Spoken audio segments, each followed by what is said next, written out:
இறை வார்த்தை லூக்கா நற்செய்தி அதிகாரம் 21 இறைவசனங்கள் 20 முதல் 28 முடிய. அக்காலத்தில் எருசலேமை படைகள் சூழ்ந்திருப்பதை நீங்கள் காணும்போது அதன் அழிவு நெருங்கி வந்துவிட்டது என அறிந்து கொள்ளுங்கள்.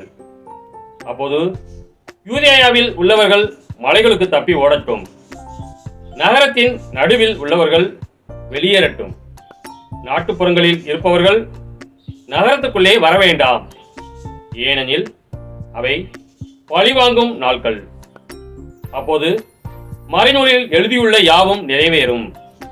நாள்களில் கருவுற்றிருப்போர், பாலூட்டுவோர் ஆகியோரின் நிலைமை அந்தோ பரிதாபம். ஏனெனில் மண்ணுலகின் மீது பேரிடரும் அம்மக்கள் மீது கடவுளின் சினமும் வரும்.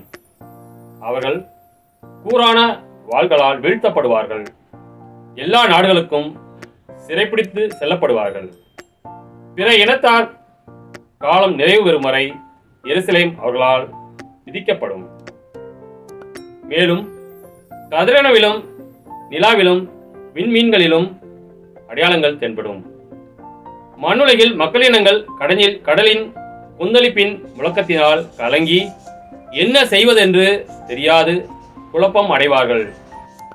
உலகிற்கு என்ன நேருமோ என எண்ணி மனிதர் அச்சத்தினால் மயக்கமுறுவர்.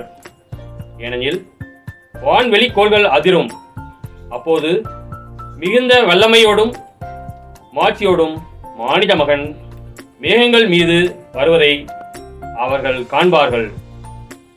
இவை நிகழத் தொடங்கும் போது நீங்கள் தலை நிமிர்ந்து நில்லுங்கள், ஏனெனில் உங்கள் மீட்பு நெருங்கி வருகின்றது.